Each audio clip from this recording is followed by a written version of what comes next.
오늘 우리에게 주시는 하나님의 말씀 이사야 44장 1절부터 28절까지 말씀입니다. 이사야 44장 1절부터 28절까지 말씀 이제 봉독하겠습니다. 하나님의 말씀 경청하십시오. 그러나 나의 종 야곱아, 내가 택한 이스라엘아, 이제 너는 들어라. 너를 지으신 분, 내가 태어날 때부터 내가 너를 도와주마 하신 주님께서 말씀하신다. 나의 종 야곱아, 내가 택한 여수르나, 두려워하지 말아라. 내가 메마른 땅에 물을 주고 마른 땅에 시내가 흐르게 하듯이 내 자손에게 내 영을 부어주고 내 후손에게 나의 복을 내리겠다. 그들은 마치 시냇가의 버들처럼 풀처럼 무성하게 자랄 것이다. 그때에 나는 주님의 것이다 하고 말하는 사람도 있고 야곱의 이름을 써서 그의 자손임을 자칭하는 사람도 있을 것이며 발에다가 나는 주님의 것이라고 쓰는 사람도 있을 것이며 이스라엘 사람이라고 불리는 것을 영광으로 여기는 사람도 있을 것이다. 이스라엘의 왕이신 주, 이스라엘의 속량자이신 만군의 주님께서 말씀하신다. 나는 시작이요 마감이다. 나밖에 다른 신이 없다. 누가 나처럼 선할 수 있으며 미래를 예고할 수 있느냐? 나를 누구와 견줄 수 있느냐? 만일 있다면 내가 옛날 사람들에게 미래를 예고했듯이 그들에게 다가올 일들을 미리 말하여 보라고 하여라. 너희는 떨지 말아라. 겁내지 말아라. 내가 예전부터 너희에게 이미 예고하여 주지 않았느냐? 나는 예고하였고 너희는 이것을 증언할 나의 증인들이다. 나밖에 다른 신이 또 있느냐? 다른 반석은 없다. 내가 전혀 아는 바 없다. 우상을 만드는 자들은 모두 허망한 자들이다. 그들이 좋아하는 우상은 아무 쓸모가 없는 것들이다. 이런 우상을 신이라고 증언하는 자들은 눈이 먼 자들이요 무지한 자들이니 마침내 수치만 당할 뿐이다. 아무런 유익도 없는 신상을 만들고 무익한 우상을 부어 만드는 자가 누구냐? 그런 무리는 모두 수치를 당할 것이다. 대장장이들은 사람일 뿐이다. 그들은 모두 불러 모아 법정에 세워라. 그들은 두려워 떨며 수치만 당할 것이다. 철공은 그의 힘센 팔로 연장을 펴리고 숯불에 달구어 매로 쳐서 모양을 만든다. 이렇게 일을 하고 나면 별 수 없이 시장하여 힘이 빠진다. 물을 마시지 않으면 갈증으로 지친다. 목공은 줄을 늘여 나무를 재고 석필로 줄을 긋고 대패질을 하고 걸음새로 줄을 긋는다. 그렇게 해서 사람의 아름다운 모습을 따라 우상을 만들어 신전에 놓는다. 그는 용도에 따라 숲에서 백향목을 찍어오기도 하고 삼나무와 상수리나무를 베어오기도 한다. 그러나 그 나무들은 저절로 튼튼하게 자란 것이지 그들이 키운 것이 아니다. 하늘에서 내리는 비를 머금고 자라는 것이지 그들이 자라게 하는 것이 아니다. 이 나무는 사람들에게 땔감에 지나지 않는다. 목공 자신도 그것으로 몸을 따뜻하게 하고 불을 피워 빵을 굽기도 한다. 그런데 그것으로 신상을 만들어서 그것에게 절하며 그것으로 우상을 만들어서 그 앞에 엎드린다. 우상을 만드는 것과 꼭 같은 나무 반토막으로는 불을 피우고 그 불덩이 위에 고기를 구워 먹고 그것으로 배를 불리며 또 몸을 따스하게 하며 아, 불을 보니 따뜻하다 하고 말한다. 불을 떼고 남은 토막으로는 신상 곧 우상을 만들고 그 앞에 엎드려 숭배하고 그것에게 기도하며 나의 신이여 나를 구원하여 주십시오 하고 빈다. 백성이 알지도 못하고 깨닫지도 못하는 것은 그들의 눈이 가리어져서 볼 수 없기 때문이며 마음이 어두워져서 깨달을 수 없기 때문이다. 그런 사람에게는 생각도 없고 지식도 없고 총명도 없다. 고작 한다는 말이 내가 그 나무의 반토막으로는 불을 피워 그 불덩이 위에 빵을 굽고 고기를 구워 먹었지. 불을 떼고 남은 나무로는 가증한 우상을 만들었지. 이제 나는 그 나무 토막 앞에 절한다 하는구나. 타고 남은 재로나 배를 채우려는 자들, 그들은 어리석은 마음에 미혹되어서 도움마저 받지 못한다. 손에 쥐고 있는 우상이 참신이 아니라는 것을 받아들이려 하지 않는다. 야곱아, 이런 일들을 기억하여 두어라. 이스라엘아, 너는 나의 종이다. 내가 너를 지었다. 너는 나의 종이다. 이스라엘아, 내가 너를 절대로 잊지 않겠다. 내가 너의 죄를 짙은 구름을 거두듯 없애버렸으며 너의 죄를 안개처럼 사라지게 하였으니 나에게로 돌아오너라. 내가 너를 구원하였다. 주님께서 이런 일을 하셨으니 하늘아 기쁘게 노래하여라. 땅의 깊은 곳들아 함성을 올려라. 산들아 숲아 그리고 그 속에 있는 모든 나무들아 소리를 높여 노래하여라. 주님께서 야곱을 구원하심으로써 주님께서 이스라엘을 구원하심으로써 영광을 나타내셨다. 너의 구원자 너를 모태에서 만드신 주님께서 말씀하신다. 내가 바로 만물을 창조한 주다. 나와 함께한 이가 없이 나 혼자서 하늘을 폈으며 땅도 나 홀로 넓혔다. 하나님께서는 거짓말하는 자들의 징조를 쓸모없게 하시며 점쟁이들을 혼란스럽게 만드시며 지혜로운 자들을 물리쳐서 그들의 지식을 어리석게 하신다. 하나님께서는 당신의 종이 한 말을 이루어지게 하시며 당신의 사자들이 계획한 것을 이루어지게 하시며 예루살렘을 보시고는 여기에 사람이 살 것이다 하시며 유다의 성읍들을 보시고는 이 성읍들이 재건될 것이다. 내가 그 허물어진 곳들을 다시 세우겠다 하신다. 하나님께서는 깊은 물을 보시고는 말라라. 내가 너의 강물을 모두 마르게 하겠다 하시며 고레스를 보시고는 너는 내가 세운 목자다. 나의 뜻을 모두 내가 이룰 것이다 하시며 예루살렘을 보시고는 내가 재건될 것이다 하시며 성전을 보시고는 너의 기초가 놓일 것이다 하신다. 아멘. 너무나 흔한 우상 숭배자들이란 제목으로 하나님의 말씀 선포하겠습니다. 자, 오늘 본문 말씀은 우상 숭배자들에 대한 경고의 말씀이 굉장히 길게 나옵니다. 그런데 이 본문의 배경을 한번 생각해 보면 이게 조금 이상하다는 것을 우리가 짐작할 수 있습니다. 왜냐하면 계속 말씀드리지만 이 이사야서 후반부는 이미 바벨론 포로 생활을 끝낸 사람들, 끝난 유대 민족들에게 주시는 말씀입니다. 그러니까 이사야의 전반부는 아직 남유다 왕국이 남아있을 때의 일이고 이사야의 후반부는 남유다 왕국이 이미 망해버려서 포로 생활이 지나고 돌아온 사람들에게 하시는 예언의 말씀이란 말이에요. 그런데 바벨론이라고 하는 나라, 그 나라는 기존의 메소포타미아 문명과는 다른 신앙관을 가지고 있었습니다. 물론 그곳에도 기본적으로 다신교 나라이기 때문에 바알 숭배 이런 것이 있었지만 바벨론의 주된 문화권은 바알이 주신이 아니었어요. 마르둑이라고 하는 다른 것이 있었습니다. 그런 식으로 신화가 다르고 신들의 이름이 달랐습니다. 그런데 이스라엘 민족에게 훨씬 더 강한 영향을 미쳤던 그 페니키아의 근본으로 한 바알 우상 숭배, 그건 이제 사라졌어요. 정말로 사사기 때부터 역대기 마지막까지 그 땅 팔레스타인 땅에 있는 동안 그들을 집요하게 괴롭혔던 우상 숭배, 그 바알 종교는 이제 쇠락했습니다. 더 이상 그것은 가치를 지니지 못했고 바벨론도 물론 여러 가지 다신교 국가였고 했지만 그런 우상 숭배와는 조금 약간 결이 달랐어요. 그들은 일단 첨성술이 발달해가지고 별을 보고 앞날을 하고 또 별을 본다는 게 사실은 그 요즘으로 치면 기상 관측하기나 다름없습니다. 그러니까 좀 달랐단 말이에요. 그런데 왜 이들에게 우상 숭배를 이렇게 강조하셨을까요? 제가 이제 이쪽 분야를 더 깊게 연구해 보진 않았지만 이제 메소포타미아가 기존에 가지고 있었던 바알 신앙이 이 히브리 종교에게 영향을 미친 영향 정도와 바벨론 사람들의 어떤 기존에 가지고 있었던 그 종교관이 히브리 민족에게 영향을 미친 정도 비교해 보면 여기가 비교할 수 없이 큽니다. 이쪽은 별게 없어요.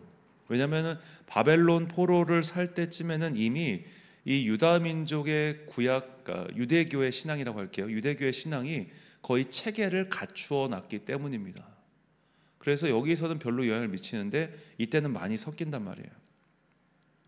그렇다면 굳이 영향력도 적었던 그 바벨론의 사람들의 우상에 대해서 하나님께서 이렇게 길게 말씀하신 거였을까요? 저는 그렇게 생각하지 않습니다. 우리는 오늘 본문 내 이 우상 숭배 이야기를 통해서 우상 숭배의 본질이 무엇인지 한번 살펴봐야 합니다. 먼저 오늘 본문 8절과 9절 말씀. 너희는 두려워하지 말며 겁내지 말라. 내가 예로부터 너희에게 듣게 하지 아니하였느냐, 알리지 아니하였느냐. 너희는 나의 증인이라. 나 외에 신이 있겠느냐. 과연 반석은 없나니 다른 신이 있음을 내가 알지 못하노라. 우상을 만드는 자는 다 허망하도다. 그들이 원하는 것들은 무익한 것이거늘 그것들의 증인들은 보지도 못하며 알지도 못하니 그러므로 수치를 당하리라. 아멘. 자, 오늘 본문의 주된 타켓은 우상을 만드는 자들입니다. 왜 우상을 만드는 자들이라면서 그 만드는 과정까지 상세하게 설명하시느냐? 저거 네가 만든 거야. 모든 우상은 사실 너 스스로 만들어낸 거야 라는 것을 강조하시는 겁니다. 기존에 있던 종교, 기존에 있던 것들을 섬기는 그런 우상 숭배. 만약에 이제 그런 우상 숭배만 우리가 생각하면 이 그리스도인들에게 십계명의 제2계명, 너는 너를 위하여 새긴 우상을 만들지 말라, 이 말씀은 아무런 감흥이 오지 않을 거예요. 왜? 나는 교회 다니니까. 나는 성경을 믿고 하나님을 믿고 있으니까 우상 숭배의 죄는 나랑은 상관없어 라는 생각을 하겠죠. 그래서 이런 우상 숭배에 대한 본문이 나오면 그런가 보다, 옛날에 그런 일이 있었나 보다 하고 넘어가게 된단 말이죠. 그러나 우상 숭배의 본질을 깨닫고 나면 사실 우리도 우상 숭배의 죄를 현재 진행형으로 범하고 있구나라는 것을 깨닫게 됩니다. 자, 먼저 우상 숭배를 금지하신 가장 유명한 말씀, 십계명의 말씀입니다. 신명기 5장 8절부터 11절. 너는 자기를 위하여 새긴 우상을 만들지 말고 위로 하늘에 있는 것이나 아래로 땅에 있는 것이나 땅 빛 물속에 있는 것에 어떤 형상도 만들지 말며 그것들에게 절하지 말며 그것들을 섬기지 말라. 나는 내 하나님 여호와는 질투하는 하나님인즉 나를 미워하는 자의 죄를 갚되 아버지로부터 아들에게로 3,4대까지 이르게 하거니와 나를 사랑하고 내 계명을 지키는 자에게는 1,000대까지 은혜를 베푸느니라. 아멘. 자, 기존까지 사실 이제 옛날부터 십계명의 이 말씀을 할 때 사람들은 무엇에 주목했냐면 형상에 주목했어요. 형상. 그래서 어떠한 형상도 만들지 않으면 되겠구나라고 생각한 겁니다. 짐승의 형상이든 사람의 형상이든 그 자연 만물의 형상이든 간에 어떠한 형상도 우리 안에 있으면 안 돼라고 그렇게 생각했지요. 그런데 이 십계명의 말씀에서 중요한 포인트는 형상이 아닙니다. 중요한 포인트는 너예요. 자, 다시 볼게요. 자, 우상은 뭡니까? 너를 위하여 새긴 겁니다. 자기를 위하여 새긴 겁니다.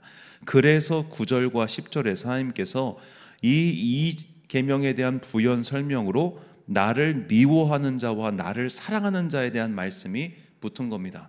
즉 나를 미워하는 자, 하나님을 미워하는 자의 행동이 뭐예요? 나를 위하는 우상을 만들어요. 하나님을 미워하는 자는. 바꿔 말하자면 하나님 말씀이 듣기 싫어요.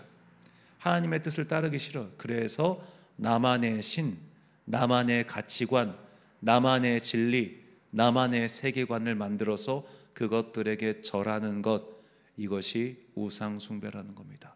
바꿔서 반대로 하나님을 사랑하는 것은 무엇입니까? 나를 위한 무언가, 나를 위한 세계관, 나의 행동을 합리화시키기 위한 나만의 변명들, 이런 거 내려놓고 뭐예요? 하나님 말씀에 순종하는 게 하나님을 사랑하는 겁니다. 바꿔 말하자면 우상 숭배의 죄란 하나님의 말씀에 따르지 않으면 우상 숭배라는 거예요. 본질적으로 그렇다는 겁니다. 그래서 사무엘이 사울 왕에게 이렇게 말하죠. 사무엘상 15장 23절 세번역 성경으로 읽어드리겠습니다.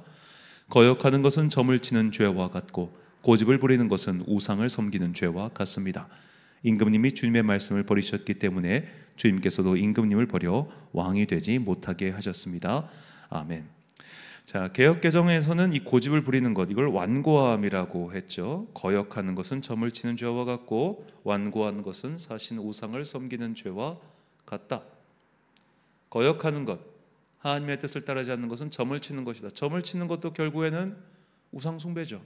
나를 위한 세계관, 나를 위한 그런 것들을 만들어서 나에게만 좋은 것들. 결국 점 치는 이유가 뭐겠어요? 저는 뭐 점을 쳐보지 않아서 모르겠지만 적어도 드라마라든지 여러 가지 것들을 봤을 때 나에게 유리한 여러 가지 것들을 끌어당기거나 혹은 그것을 만들어내기 위해서 하는 것 아니겠습니까? 자, 완고한 것, 하나님의 말씀을 끝까지 따르지 않는 게 우상 숭배라는 거예요. 우상은 나를 위해서 만들어낸 거니까. 나를 위해서 만들어낸 나만의 신념 체계도 우상이 될 수 있다는 겁니다. 그래서 사실 고대로부터 지금까지 건실한 신학자들, 건실한 목회자들이 모두 성경 말씀에 매달렸던 이유가 바로 여기에 있습니다.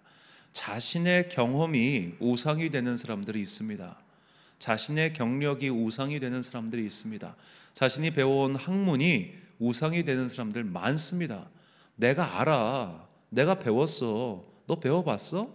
이런 식으로 나의 지식 체계가 그렇게 굳어져서 우상이 될 수 있기 때문에 항상 성경 말씀 외에는 그 어떤 것들도 기준과 세계관과 기둥으로 삼지 않겠다는 사람들이 바로 건전한 신학자들이었고 목회자들이었고 개혁자들이었던 겁니다. 그래서 이렇게 성경 이야기 많이 하는 겁니다. 우리가 성경을 계속 봐야 하는 이유도 바로 여기에 있습니다. 심지어 우리가 완고한 자기만의 체계를 가지고 있으면 말씀 중에서도 이것만 뽑고 저거는 버려가지고 요상한 체계를 만들어요. 이것도 우상 숭배잖아요. 이런 게 다 이단 사입이 아닙니까? 그래서 성경 말씀 전체를 보면서 나에게 좋지 않은 것, 나에게 불리한 것, 내 마음을 거리끼게 만드는 것, 그것도 받아들이고, 내 마음을 기쁘게 하는 것, 내 마음에 너무너무 감동과 위로를 주는 것, 그것도 함께 받아들여야 되는 거예요. 예를 들어 동성애자 크리스찬 분들 중에 이런 분들 되게 많아요. 그런 분들은 다 사랑의 하나님, 용서의 하나님만 강조해요. 봐라, 하나님께서 이렇게 사랑하시고 용서하시는데 너희들은 왜 그러냐? 기성교회를 공격하기 위해서 그런 것들 많이 이용하는데, 그분들은 뭘 빼놨냐? 심판하시고 이거 하지 마라 저거 하지 말라 하시는 그런 하나님은 싹 다 빼버려요. 자, 우리가 우상 숭배자가 되는 건 너무 쉬워요. 아니, 어쩌면 우리는 지금도 현재 진행형으로 우상 숭배의 죄를 범하고 있을 수 있습니다. 아직도 완고하고 아직도 나를 위해서 그렇게, 심지어 나를 위한 성경 말씀은 쏙 빼다 인용하고, 내가 마음에 안 들고 자꾸만 나를 좀 꺼리끼게 만드는 성경 구절은 절로 버린다면 그것 또한 우상 숭배의 죄와 진배 없다는, 아니 그것이 우상 숭배의 죄라고 하는 것, 이것을 잊지 말아야겠죠. 우상 숭배가 단순히 신상 앞에, 이교도의 신 앞에 그저 절하고 예배하는 것만을 뜻한다면 성경에 이렇게 많이 나올 이유가 없습니다. 우상 숭배의 본질이 무엇인지를 다시 한번 마음에 새기고, 내 삶에서 자꾸만 하나님의 말씀 중에 무언가를 빼고 무언가만 듣고 싶고 무언가만 보고 싶어하는 마음이 있다면 그것도 일종의 완고함이며, 그런 완고함은 우상 숭배의 죄와 진배 없다는 것, 아니 그것이 우상 숭배의 죄라고 하는 것을 잊지 마십시오. 그래서 사도 바울은 우리에게 다음과 같이 말합니다. 고린도전서 10장 14절과 15절 말씀. 그런즉 내 사랑하는 자들아, 우상 숭배하는 일을 피하라. 나는 지혜 있는 자들에게 말함과 같이 하노니 너희는 내가 이르는 말을 스스로 판단하라. 아멘. 자, 우상 숭배하는 일을 피하라고 하면서 지혜 있는 자들에게 말함과 같이 스스로 판단하라라고 권면합니다. 즉, 단순히 겉에 보이는 이방 신전에 가서 제사를 드리는 것만이 우상 숭배가 아니라 너희의 삶 속에 하나님보다 다른 것을 더 두고 하나님의 말씀을 전체적으로 나의 삶에 받아들이지 않고 자꾸만 고집을 피우는 것, 그런 완고한 것들이 모두 다 우상 숭배의 죄라는 것, 이것을 스스로 깨우치고 은혜로 도움을 받아서 그곳에서 벗어나오라. 사도는 우리에게 그렇게 권면하고 있습니다. 사랑하는 천안광성교회 성도 여러분, 그리고 이 새벽을 함께 깨우고 계신 귀한 주님의 자녀 여러분, 우상 숭배의 죄란 단순히 내가 그런 형상을 안 만들고 다른 종교 생활을 안 하면 난 우상 숭배의 죄 클리어, 이것은 나와 상관없어, 이렇게 생각해서는 안 됩니다. 우상 숭배의 죄의 범위는 너무나 넓습니다. 하나님 말고 다른 것을 사랑하면 그것이 우상 숭배이며, 나를 위해서 이것저것 자꾸만 세계관을 만들고 나만을 위한 진리 체계를 구축하면 그것 또한 우상 숭배입니다. 나에게 유리한 것만 쏙 빼다가 그걸 인용하고 나에게 불리한 것은 자꾸만 덮으려고 하는 것, 그것 또한 우상 숭배의 죄입니다. 그래서 우리는 현재 진행형으로 우상 숭배의 죄를 범하고 있는 자들이 얼마든지 될 수 있다는 것, 이것을 잊지 마시고 항상 주님 앞에서 깨어 기도하며, 하나님, 내가 하나님의 말씀 중에 이것은 취하고 저것은 빼는 그런 우상 숭배의 죄를 범하지 않게 해달라고, 특별히 내가 세월이 지나갈수록 나의 체계가 곤고해지고 완고해져서 하나님의 말씀 앞에서 부드럽지 못한 자가 될까 두려우니 주여 우리의 영혼을 만져 주옵소서라고 항상 기도하는 그런 여러분과 제가 되시길 주님의 이름으로 축원합니다. 기도하겠습니다. 사랑과 은혜가 풍성하신 아버지 하나님, 우리도 완고한 자들입니다. 세월이 지나갈수록 우리의 목은 두꺼워지고 세월이 지나갈수록 우리의 생각은 딱딱해집니다. 주님, 완고한 것은 우상 숭배의 죄와 같다 하셨사오니 이 말씀을 깨닫고 이제 내 삶에서 우상들을 점점 제거해 나가는 주의 지혜로운 자녀들 되게 하여 주옵소서. 성령의 은혜의 빛으로 우리의 완고함을 깨주시고 말씀을 통하여 지혜의 빛을 비춰주사 우리 마음속에 이것저것 만들어 놓은 우상들을 그 말씀의 칼로 다 부숴 주옵소서.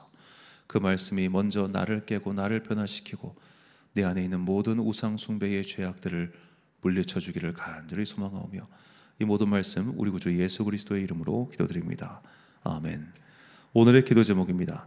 하나님을 사랑하지 않고 하나님의 말씀에 영향을 받지 않는다는 것은 사실 자신을 우상으로 만든 우상 숭배의 다른 모습입니다. 완고한 자신의 모습을 회개하고 내적 변화를 위하여 기도하십시오. 오늘